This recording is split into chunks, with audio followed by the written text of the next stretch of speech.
नमस्कार, स्वागत है आप सभी का हमारे इस खास शो नए भारत के नए कानून में। आपके साथ मैं हूं गौरव श्रीवास्तव।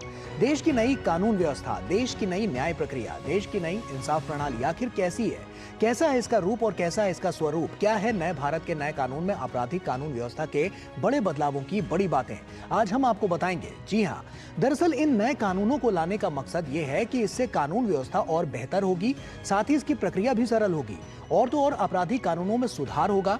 और इन कानूनों की सबसे महत्वपूर्ण बात यह है कि अंग्रेजों की गुलामी की मानसिकता से मुक्ति दिलाने के लिए ये 3 नए कानून लाए गए हैं, जो कि न्याय प्रणाली को पूरी तरह से बदलकर बेहतर व्यवस्था कायम करेंगे। तो आज इसी पर हमारा फोकस होगा। तो आइए अब हम आपको कुछ दिखाते हैं। ये देखिए, ये है वो 3 कानून जो 1 जुलाई से लागू होंगे और ये 3 कानून भारतीय न्याय संहिता, भारतीय नागरिक सुरक्षा संहिता और भारतीय साक्ष्य अधिनियम 2023 हैं। ये तीनों नए कानून आपराधिक न्याय प्रणाली को पूरी तरह से बदलने का काम करेंगे। नए भारत के नए कानून में हमने आपको पहले और दूसरे कानून के बारे में बीते हफ्तों में विस्तार से बताया है, जिससे आप इन कानूनों को आसानी से समझ पाएं। इसी कड़ी में आज का हमारा फोकस है तीसरे कानून पर, जो कि है भारतीय साक्ष्य अधिनियम 2023। आज इसी कानून से जुड़े तमाम पहलुओं को हम आपके सामने उजागर करेंगे और महत्वपूर्ण तथ्यों के जरिए आपको बताने की कोशिश करेंगे कि इस कानून के बारे में जानने और समझने के लिए आपकी मदद करेंगे। तो चलिए देर किस बात की, शुरुआत करते हैं अपने इस खास कार्यक्रम नए भारत के नए कानून की।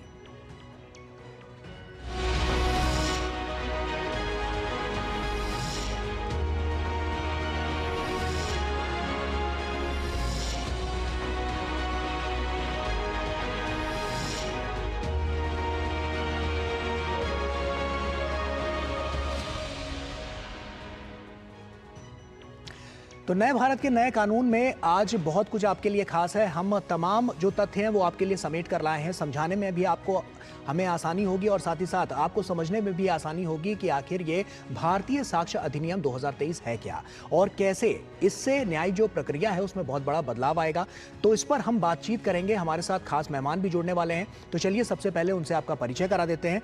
हमारे साथ डॉक्टर निशा धनराज देवानी जी हैं, जो कि एसोसिएट प्रोफेसर है department of law, Maharaja Agrasen institute of management studies, Rohini, new Delhi से। मैम बहुत स्वागत आपका। और साथ ही साथ इसके अलावा हमारे साथ शाश्वत कुमार, जो कि आईपीएस हैं, एआईजीपी एस्टैब्लिशमेंट पीएचक्यू त्रिपुरा से, वो हमारे साथ अभी थोड़ी देर में जुड़ेंगे। और साथ ही साथ मनीषा जी भी हमारे साथ जुड़ेंगी, जो कि एडवोकेट हैं, उनसे भी हम चर्चा करेंगे। तो ऐसे में 3 बहुत ही महत्वपूर्ण हमारे साथ यहाँ पर मेहमान धीरे धीरे करके जुड़ेंगे, जिसमें से हमारे साथ डॉक्टर निशा धनराज हमारे साथ पहले से जुड़ी हुई हैं। तो आइए आप कुछ आपको महत्वपूर्ण तथ्यों से अवगत कराते हैं और बताते हैं कि आखिर ये भारतीय साक्ष्य जो अधिनियम है इसकी क्या प्रमुख बातें हैं और ये कानून आखिर है क्या। तो आइए हमारे साथ और हम आपको अब बताने की कोशिश करते हैं कि ये कानून की जो बड़ी बातें हैं वो क्या रहने वाली हैं और ये कानून किस तरह से अब की बार जो हम देख रहे हैं कि जो न्यायिक प्रणाली है उसमें किस तरह से अब की बार बहुत बड़े बदलाव को यहाँ पर पेश करता हुआ नजर आएगा। ये तमाम बदलाव आपके लिए हैं, आपके जीवन के लिए हैं, आपके जीवन को और आसान बनाने के लिए हैं, क्योंकि न्याय व्यवस्था में एक बहुत बड़ा परिवर्तन 1 जुलाई से आने वाला है। और 1 जुलाई में अब सिर्फ 1 दिन का फासला रह गया, यानी कल के बाद 1 जुलाई को ये 3 जो नए कानून हैं वो सामने आपके होंगे। और क्या कुछ परिवर्तन आएगा आइए आपको बताते हैं। और सबसे पहले हम बात करते हैं इसकी, क्योंकि यह भारतीय साक्ष्य अधिनियम 2023 जो कि है तीसरा कानून। ये क्या है भारतीय साक्ष्य अधिनियम 2023 कानून, ये आपको हम समझाने की कोशिश करते हैं। साक्ष्य स्वीकार्यता के संबंध में भारत के कानूनी परिदृश्य में एक महत्वपूर्ण परिवर्तन का यह प्रतिनिधित्व करता है। तमाम बड़े फैक्टर्स इसमें नजर आएंगे और साफ तौर पर भारतीय साक्ष्य अधिनियम 2023 भारतीय साक्ष्य अधिनियम 1872 की जगह लेगा। अंग्रेजों के जमाने से यह चला आ रहा था और इसमें अब जाकर यह एक बड़ा बदलाव है जो कहीं ना कहीं आपके जीवन पर बहुत प्रभावी होता हुआ नजर आएगा। तकनीकी प्रगति और विकसित होते कानूनी परिदृश्यों के मद्देनजर कानून को नया रूप दिया गया है। तो कानूनी जो प्रक्रिया है उसको डिजिटल फॉर्म में किस तरह से आगे लेकर आना है, इस पर खास फोकस होने वाला है। अगस्त 2023 में पेश किए गए भारतीय साक्ष्य विधेयक 2023 का उद्देश्य IEA यानी जो पहला इंडियन एविडेंस एक्ट था उसको निरस्त करना और प्रतिस्थापित करना था इस नए कानून को। और यही हुआ है, क्योंकि हम देख रहे थे अंग्रेजों के जमाने से वो चला आ रहा था और इसको प्रतिस्थापित करना बेहद जरूरी हो गया था आज के युग के हिसाब से। समीक्षा और संशोधन के बाद पुराने कानूनों में बदलाव करके नया कानून लाया गया है।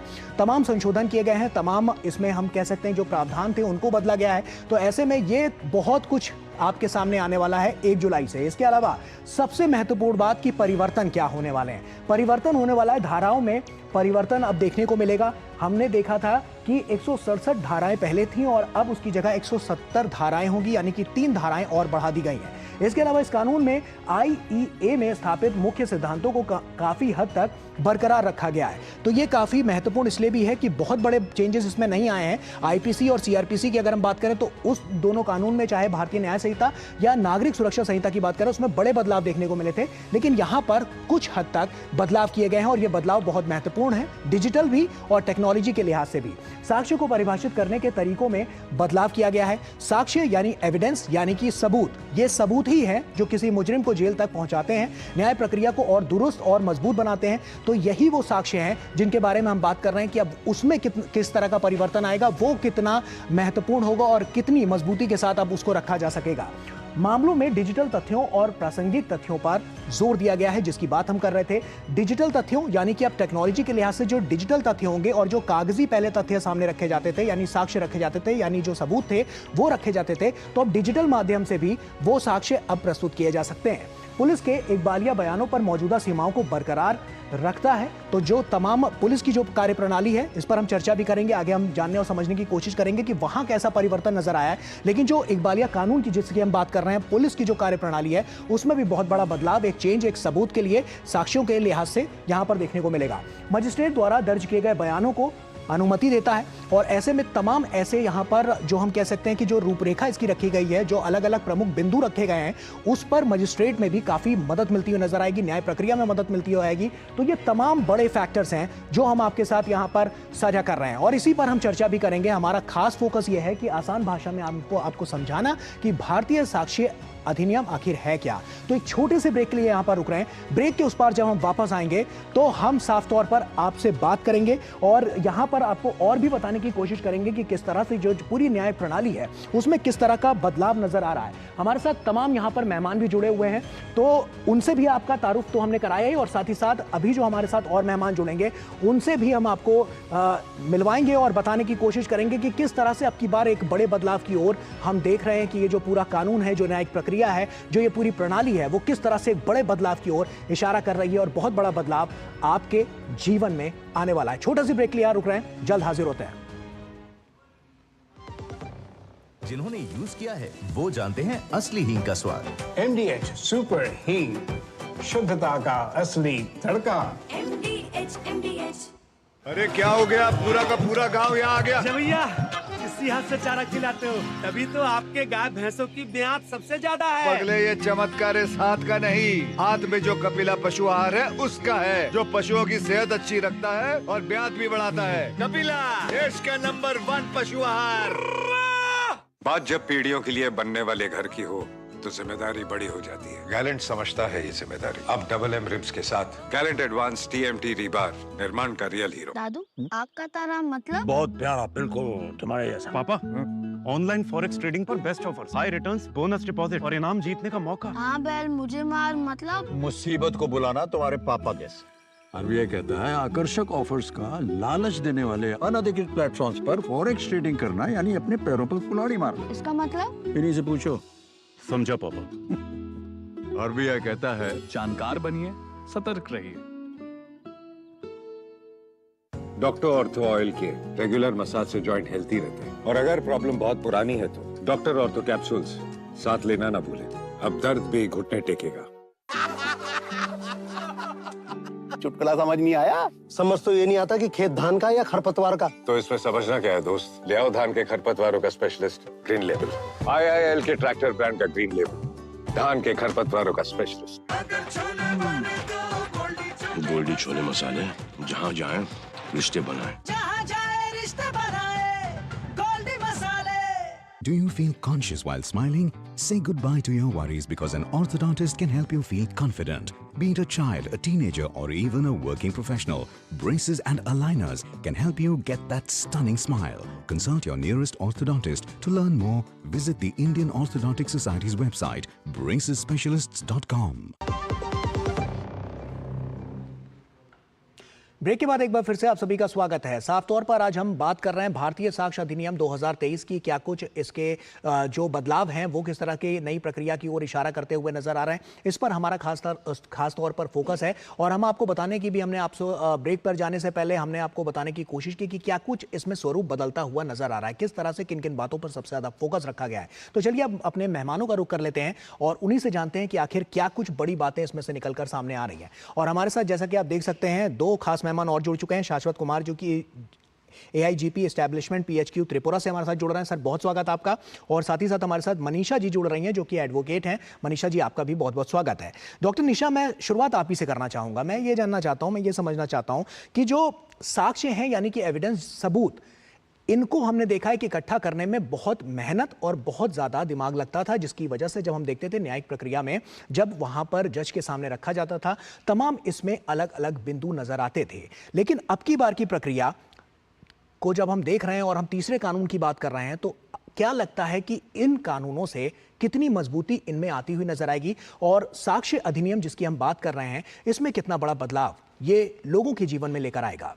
बिल्कुल, जैसा कि आपने बताया कि एक एविडेंस को कलेक्ट करना और कलेक्ट करके कोर्ट तक पहुंचाना बहुत बड़ा काम होता है। और इस काम को करने के लिए मेरे कहने का मतलब है कि आपको क्राइम सीन से इसको शुरू करना होता है। क्राइम सीन से जब आप एविडेंस उठाते हैं और कोर्ट तक लेके जाते हैं तो यहाँ तक टैंपर होने का बहुत ज़्यादा चांसेस होते हैं। उसी के लिए जो है हमारा भारतीय साक्ष्य अधिनियम में बहुत सारे चेंजेस हुए हैं। फॉर एग्जाम्पल मैं आपको एक वीडियो का एग्जाम्पल करके बताती हूँ। एक वीडियो मैंने आपको ट्रांसफ़र किया, ट्रांसफर करने के बाद आपने उसको स्टोर किया, स्टोर करने के बाद आपने उसको ब्रॉडकास्ट कर दिया। लेकिन अभी जो लॉ आया है वो इन तीनों तरीकों की एविडेंस को प्राइमरी एविडेंस कहता है।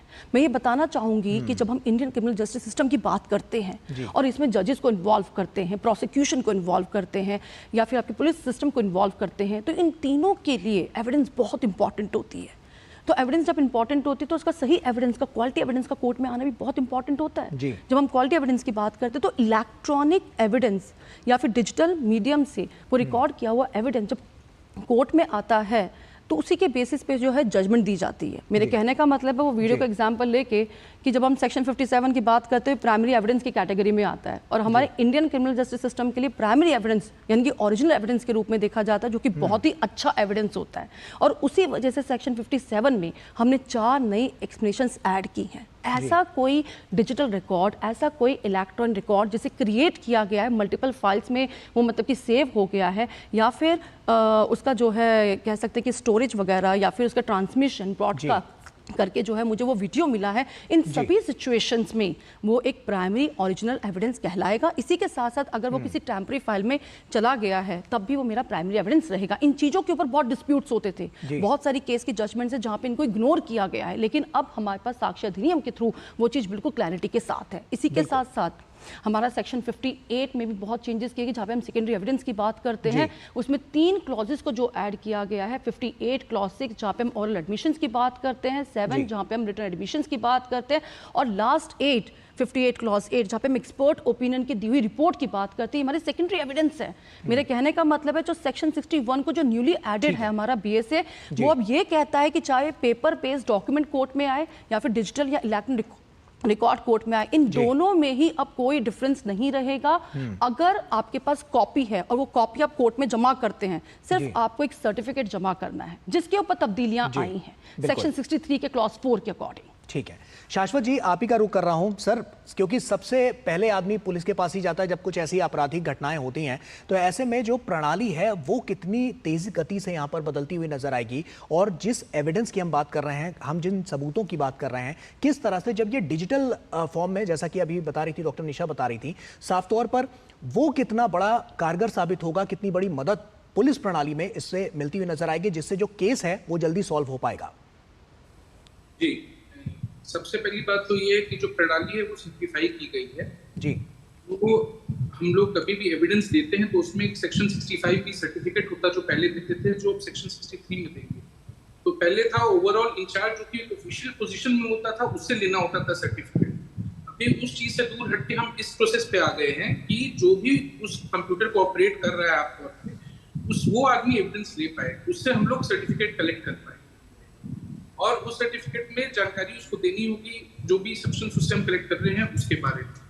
इसके अलावा जब हमारा एविडेंस स्टेटमेंट लेना होता है या विटनेस को समन करना होता है, ये सब चीज़ों में भी, इन चीज़ों की प्रक्रिया में भी चेंजेस किए गए, जिससे कि जो स्टेटमेंट रिकॉर्ड करना हुआ या फिर आपको विटनेस के स्टेटमेंट रिकॉर्ड जो भी होगा, ये चीज़ों में बहुत सिंप्लीफाई होगा। और हम लोग एक तरीके से डिजिटल टेक्नोलॉजी हार्नेस करके हम लोग इस नियम को बहुत तरीके से आगे ले जा रहे हैं, जो कि कॉमन पब्लिक के लिए बहुत ही अच्छा रहेगा। अगर हम देखें तो इसका प्रियम्बल जो है इंडियन एविडेंस एक्ट का, उसमें कहीं न्याय की बात नहीं होती थी जी, लेकिन भारतीय साक्ष्य अधिनियम जो है वो बात करता है न्यायपूर्ण, इसकी न्याय की बात करता है। तो ये एक सोच, एक मेथड और एक तरीके, सब चीज में बदलाव। बिल्कुल। मनीषा जी, आप ही का रुख कर रहा हूँ। मनीषा जी, साफ तौर पर जो हम देख रहे हैं कि तमाम प्रोसीजर्स यहाँ पर होते हैं, जब वकील केस लड़ने के लिए जाता है, सबूत साक्ष्य लेकर जाता है और कोर्ट के समक्ष रखता है, डिजिटल और साफ तौर पर जो टेक्नोलॉजी का यूज होने की जो बात की जा रही है अब की बार, उसको प्राथमिकता भी दी जा रही है, तो ये कितने बड़े बदलाव की ओर इशारा करता हुआ नजर आ रहा है, क्योंकि साक्ष्य अधिनियम के तहत ये अपने आप में एक बड़े रिकॉर्ड बनाता हुआ नजर आएगा। देखिए सर, जो हमारी जो पुरानी वाला जो भारतीय साक्ष्य अधिनियम था, उसमें डिजिटल अभिलेख के बारे में कभी नहीं था। जो अब हमारा नया बीएनएस से आया है, उसमें 61 जो धारा है वो उसी से संबंधित है, जिसमें सिर्फ ये बताया गया है जितना भी हमारा जो डाटा होगा, जो एविडेंस या डिजिटल से संबंधित होगा, हम उसके अकॉर्डिंग इसमें सारा इंक्लूड कर सकते हैं। जो हम न्याय प्रक्रिया के द्वारा या मजिस्ट्रेट के समक्ष उसे पेश करेंगे, तो उसके लिए हम एक सर्टिफिकेट देते थे, जो मतलब पुलिस के द्वारा दिया जाता था, और कोर्ट उसको ये कंसीडर करती थी कि उसमें क्या करना चाहिए, कि उसके लिए सर्टिफिकेट हमें मस्ट है या नहीं है। लेकिन उसके लिए अब ये कहा गया कि हाँ मस्ट होगा। बिल्कुल, और ये ज़रूरी इसलिए भी हो गया है क्योंकि हमने देखा है एक जिस तरह से नए युग की शुरुआत होती है, तो साफ तौर पर कुछ ऐसे वहाँ पर एविडेंस रखे जाते हैं या तमाम ऐसी न्यायिक प्रणालियों में बदलाव लेकर आया जाता है, जो समूचे हम कह सकते हैं कि जो पूरे तंत्र है उसको बदल कर रखता है। और न्यायिक प्रक्रिया जिसकी हम बात कर रहे हैं, हम लगातार देख रहे हैं, ये 3 नए कानून जो सामने आए हैं, ये अपने आप में बड़े बदलाव की ओर इशारा करते हुए नजर आ रहा है। डॉक्टर निशा, आप ही का रुख कर रहा हूँ। साफ तौर पर हम देख रहे हैं, क्योंकि हमने पहला जो कानून देखा, जो अभी मौजूदा कानून है 1872, अब 2023 साक्ष्य अधिनियम के तहत अगर हम देखें तो एक बड़े बदलाव की ओर इशारा करता तो साफ तौर पर नजर आ रहा है। लेकिन जो इसमें जो बड़े बदलाव हैं, क्या ये सिर्फ मूलचूल बदलाव हैं या इसमें कुछ बड़े पैमाने पर भी कुछ बड़े चेंजेस किए गए हैं जो आम लोगों को बहुत राहत देते हुए नजर आएंगे? देखिए, आपने 1872 की शुरुआत की है, तो 1872 के बाद जो इंडियन एविडेंस एक्ट आया था, ये 2000 में चेंज हुआ था जब आईटी एक्ट आया था। आईटी एक्ट में हमने साइबर क्राइम्स की बात की, और साइबर क्राइम्स के लिए हमें एविडेंस चाहिए थी। ये जो एविडेंस थी हमारी इंडियन एविडेंस एक्ट में दे रखा था, और उस वक्त जो चेंजेस हुए थे, हमने बहुत इंपॉर्टेंट चेंजेस किए थे उस वक्त भी। जैसे फॉर एग्जांपल 65 है, 65B, आपका 88 है, 90A, और ये वही चेंजेस है जो कि इलेक्ट्रॉनिक को मीट करने के लिए थे। लेकिन आज के डेट में जब हम क्राइम्स को देखते हैं, जो अक्यूज्ड हैं, ये आजकल डीपफेक टेक्नोलॉजी का यूज़ करते हैं, एआई का यूज़ करते हैं, बेहतरीन साइंस एंड टेक्नोलॉजीज का यूज़ करते हैं। इन चीज़ों को टैकल करने के लिए हमें वैसे ही सबूत चाहिए। इनफैक्ट अगर आप देखेंगे आज की डेट में क्रॉस बॉर्डर क्राइम्स कितने ज़्यादा बढ़ गए हैं, क्रॉस बॉर्डर क्राइम्स को टैकल करने के लिए हमें वैसे टूल्स एंड टेक्निक्स चाहिए जी। तो उन चीज़ों के लिए मैं कह सकती हूँ कि भारतीय साक्ष्य अधिनियम में ये जो सेक्शन 61 है, प्लस उसी के साथ साथ सेक्शन 63 आप देखिए, जिसमें हमें एक सर्टिफिकेट जो है कोर्ट में जमा करना होता है। जब कभी भी हम जो है एक प्राइमरी एविडेंस के अलावा उसका कॉपी जो है कोर्ट में जमा कर रहे हैं, तो उस सिचुएशन में हमने उस एविडेंस जो मतलब कि सर्टिफिकेट होता है, उसकी रूपरेखा को भी चेंज किया है। पहले एक वन रन में जो है वो सर्टिफिकेट होता था, लेकिन आज की डेट में जब वो सर्टिफिकेट आप जमा करेंगे तो हमारा बीएसए का जो स्केड्यूल है, उस बीएसए के स्केड्यूल में उस सर्टिफिकेट को पार्ट ए और पार्ट बी में डिवाइड कर दिया है। पार्ट ए में जब आप वो सर्टिफिकेट साइन करेंगे, यानी कि कंप्यूटर ऑपरेटर या फिर जो संचालक है कंप्यूटर का, उसको जो है पार्ट ए में साइन करना। लेकिन ये साइन करना इतना आसान नहीं होता, उसमें 3 चीज़ों का मतलब कि चेक करना बहुत इंपॉर्टेंट है। एक, आपने उस वक्त जो डिवाइस थी जिसमें पूरा क्राइम सीन कैप्चर हुआ है, उस डिवाइस का डिस्क्रिप्शन देना बहुत इंपॉर्टेंट है। उसकी कैपेसिटी क्या थी, उसने पूरा का पूरा क्राइम सीन कैप्चर किया कि नहीं किया। दूसरी बात, आपने कौन से सिक्योर हैश वैल्यू का यूज़ किया है। जब हम सिक्योर हैश वैल्यू की बात करते हैं तो यहाँ पे SHA-1, SHA-256 और MD5 की बात हो रही है। उसके अलावा भी अगर आपने किसी और हैश वैल्यू का यूज़ किया है तो उसको डिस्क्राइब आप कर सकते हैं। तीसरी बात जो कि बहुत इंपॉर्टेंट है सर्टिफिकेट के पार्ट ए में, जो कि कंप्यूटर ऑपरेटर को चेक करना होता है, दिस इज व्हाट, कि आपको सेक्शन 63 क्लॉज 2 में दी हुई कंडीशंस को भी क्रॉस चेक करना है। वो 3 कंडीशन 4 कंडीशन कौन सी हैं कि जब ये क्राइम हुआ था उस वक्त ये डिवाइस जिसको आप कोर्ट में एज अ सबूत मतलब सबमिट कर रहे हैं, क्या वो सुचारू रूप से काम कर रहा था कि नहीं कर रहा था। बिल्कुल, ये बहुत इंपॉर्टेंट फैक्टर्स हैं और ये सब पॉइंट्स ऐसे हैं कि जिन पर बहुत ज्यादा रोशनी डालने की भी जरूरत है, क्योंकि ये जो नई प्रक्रिया है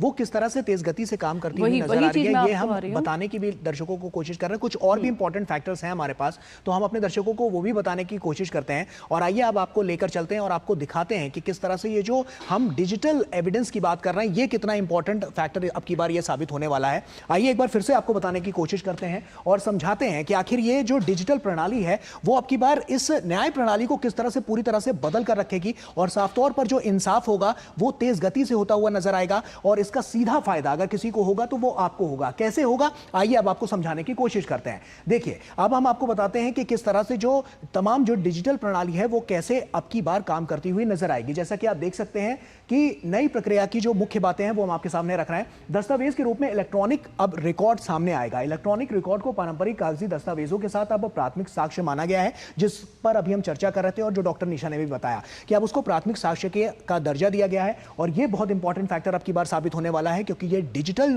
जो एविडेंस होंगे वो आपके लिए न्याय का बहुत भरपूर काम करते हुए नजर आएंगे। इसके अलावा अगर हम बात करें तो आप देखिए कि इलेक्ट्रॉनिक साक्ष्य का जो विस्तार किया गया है, यानी कि जो बढ़ावा उसको दिया गया है, जो और उसका विस्तारीकरण किया गया है वो कैसा है। कंप्यूटर, स्मार्टफोन और कम्युनिकेशन प्लेटफॉर्म जैसे विभिन्न उपकरणों पर संग्रहित जानकारी इसमें शामिल होगी और इसी के आधार पर न्याय मिलता हुआ नजर आएगा। पीड़ितों के लिए इलेक्ट्रॉनिक रूप से गवाही देने का भी मार्ग प्रशस्त किया गया है। और आप ये समझिए कि जो पीड़ित हैं, कई बार ऐसा होता था कि जब वो कोर्ट तक नहीं पहुंच पाते थे, तमाम अवरोध आते थे, तो अब वो ऑनलाइन भी जुड़ सकते हैं। ये अपने आप में बहुत बड़ा फैक्टर साबित होने वाला है। दूर दराज से भी ऑनलाइन जुड़कर अपनी बात अब रख सकते हैं, तो दूर दराज से भी कोई अगर ऐसा पीड़ित है तो वो अपनी बात वहां पर रख सकता है और ये अपने आप में न्याय प्रणाली को बहुत बड़े बदलाव की ओर लेता हुआ जाएगा। सबूतों का अब जो दायरा है उसको बढ़ा दिया गया है। सबूतों और दस्तावेजों के परीक्षण के आधार पर विशेषज्ञ की गवाही भी इसमें शामिल की गई है। जो विशेषज्ञ पूरी जांच करेगा उसकी भी गवाही वहां पर बहुत इंपॉर्टेंट होगी। और ये पहले भी होता था, लेकिन अब क्या है कि उसके लिए कुछ एक जो बातें हैं, वो कुछ बिंदु हैं, जो पॉइंट्स हैं वो रखे गए हैं, उनके आधार पर वो अपनी बात वहां पर रखते हुए नजर आएंगे। डिजिटल सबूतों को मिलेगी मान्यता और टेक्नोलॉजी का होगा भरपूर उपयोग। तो टेक्नोलॉजी और डिजिटल जिसकी बात हम कर रहे थे, उनका तालमेल मिलाकर अब की बार की जो न्यायिक व्यवस्था है उसमें तमाम बड़े बदलाव यहां पर नजर आएंगे। तो ऐसे में हम आपको बताने की कोशिश कर रहे थे कि टेक्नोलॉजी और डिजिटल पर अब की बार कितना फोकस किया गया है, क्योंकि साक्ष्य एविडेंस जिसकी हम बात कर रहे हैं, हमने देखा कि तमाम उसमें जो पहले जो चीज़ें नहीं हो पाती थी, मौजूदा समय में जो चीज़ें नहीं हो पाती थी, उन पर किस तरह से अब की बार बहुत ज़्यादा फोकस किया गया है। और इसी पर हम बातचीत भी कर रहे थे अपने मेहमानों के साथ। तो चलिए शाश्वत जी का ही रुख कर लेते हैं। शाश्वत जी, साफ तौर पर पुलिस की कार्यप्रणाली, क्योंकि हमने देखा है कि तमाम चैलेंजेस उनके सामने आते हैं, तो ऐसे में जब एविडेंस वहां पर पहुंचेंगे और इस तरह से जब पुलिस की कार्यप्रणाली पर भी इसका जोर पड़ेगा, तो साफ तौर पर और ज़्यादा मजबूती आती हुई नजर आएगी। जब डिजिटल और टेक्नोलॉजी साथ में मिलकर जब हम बात कर रहे हैं इसकी, तो कहीं ना कहीं ये लोगों को न्याय दिलाने में, न्याय प्रक्रिया को मजबूत करने में आप लोगों का बहुत साथ देती हुई नजर आएगी पुलिस प्रणाली की, अगर हम बात करें तो। जी बिल्कुल, देखिए क्राइम्स इवॉल्व कर रहे हैं और उसके साथ हमारे लॉज को भी इवॉल्व करना होगा, ये चीज हमें समझना होगा जी। और ये 3 कानून आए हैं और स्पेशली इंडियन एविडेंस एक्ट की जगह जो भारतीय साक्ष्य अधिनियम आया है, इसमें टेक्नोलॉजी पे भरपूर बल दिया गया है। हम लोग टेक्नोलॉजी को हार्नेस कर रहे हैं लोगों के लिए, लॉ की प्रणाली को सिंप्लीफाई करने के लिए जी। ये बहुत हद तक हमारे लिए बहुत अच्छा साबित होगा। और इसमें जितनी ट्रेनिंग चाहिए, जो पुलिसकर्मी हो या सारे लोग हैं, प्रोसिक्यूशन में हो, जुडिशियरी में हो, जिसको भी है, उसमें भी सरकार ने काफी बल दिया है। काफी बढ़ चढ़ के लोगों की ट्रेनिंग भी हुई है अलग अलग फील्ड से, जिससे कि मुझे लगता है कि ये बहुत एक कारगर साबित होगा इस लॉ के सामने। बिल्कुल, मनीषा जी आपका रुख कर रहा हूं। साक्ष्य को जुटाने से लेकर कोर्ट तक पहुंचाने तक की प्रक्रिया जो है वो उनके सामने तमाम बाधाएं आती हैं, तमाम चुनौतियां आती हैं। ऐसे में ये डिजिटल एविडेंस की जब हम बात कर रहे हैं तो ये सीधे तौर पर पहुंच सकता है। कितनी बड़ी राहत इससे मिलती हुई आएगी जब हम कोर्ट में देखते हैं कि जो अधिवक्ता हैं या जो वकील हैं, जो न्याय के लिए जो पीड़ित हैं उनका पक्ष रखते हैं, उनके लिए बहुत आसानी होगी। कलेक्ट करते हैं और हम कोर्ट में प्रेजेंट करते हैं, तो जो छेड़छाड़ की जो संभावनाएं थी वो सारी खत्म हो जाएंगी। और ये बहुत बड़ा पॉइंट है जी, ये सबसे बड़ा पॉइंट है। और दूसरी चीज ये कि यदि कोई एक्यूज है, उसमें हम मतलब जो आईओ वगैरह होगा उससे संबंधित, तो उसमें भी ये भी नहीं कहेगा सर इसमें ये बदलाव कर दीजिए या ये कर दीजिए, क्योंकि हमारा जो एविडेंस है वो सीधा हमें कोर्ट में पेश करना होगा। जी। इसके अकॉर्डिंग हम ये नहीं कह पाएंगे कि हमें इसमें थोड़ा सा ये कमी रह गई है, या फिर जो हमारी पुरानी वाली CRPC 178 के अकॉर्डिंग हमारा कुछ एविडेंस रह गया है, उसके लिए हम एप्लीकेशन देंगे, कुछ और एविडेंस हमें कलेक्ट करना है, क्योंकि ऑटोमेटिकली सारा ही जो डाटा है हमें एक साथ कलेक्ट करके ही हमें कोर्ट में प्रेजेंट करना होगा।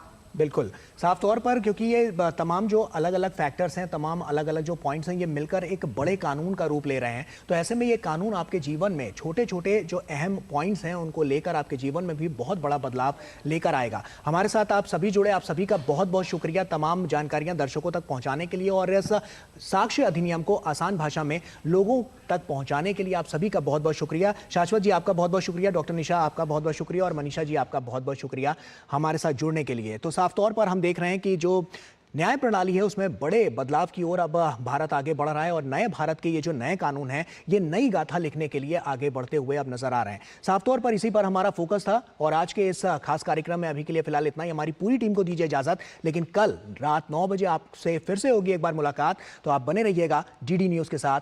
नमस्कार।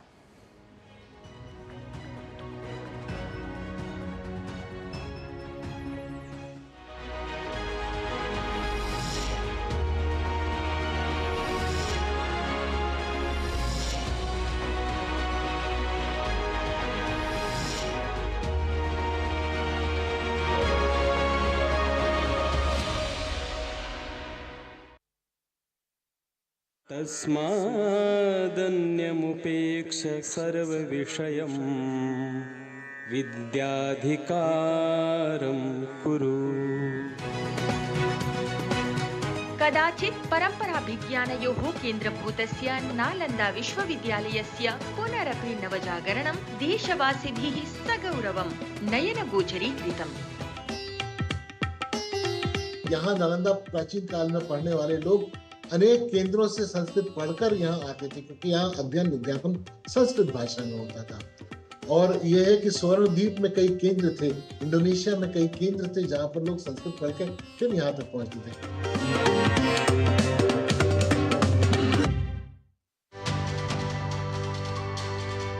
नए आपराधिक कानून 2023 लोगों की भलाई पर जोर देते हैं। नए आपराधिक कानूनों के तहत भारतीय नागरिक सुरक्षा संहिता 2023 को भी परिभाषित किया गया है। भारतीय नागरिक सुरक्षा संहिता 2023 में त्वरित न्याय, पारदर्शिता और कानूनी प्रक्रियाओं की दक्षता बढ़ाने के लिए कई धाराओं को जोड़ा गया है। भारतीय नागरिक सुरक्षा संहिता 2023 के तहत इलेक्ट्रॉनिक माध्यम से की गई शिकायतों के लिए FIR को 3 दिन के भीतर दर्ज किया जाएगा, जो आपराधिक मामलों की जांच को गति देगा। बलात्कार पीड़िता के लिए चिकित्सा जांच रिपोर्ट को जांच अधिकारी द्वारा 7 दिनों के भीतर आगे बढ़ाया जाएगा, जिससे समय पर महत्वपूर्ण साक्ष्य जुटाए जा सके। नए कानून जांच की स्थिति के बारे में पीड़ितों को 90 दिनों के भीतर नियमित अपडेट सुनिश्चित करते हैं, जो पारदर्शिता को सुनिश्चित करते हैं। मैजिस्ट्रेट के लिए आवश्यक है कि वो आरोप पर पहली सुनवाई के 60 दिनों के अंदर आरोप तय करें। अदालतों को आरोप तय होने के 90 दिनों के बाद घोषित अपराधियों के खिलाफ उनकी अनुपस्थिति में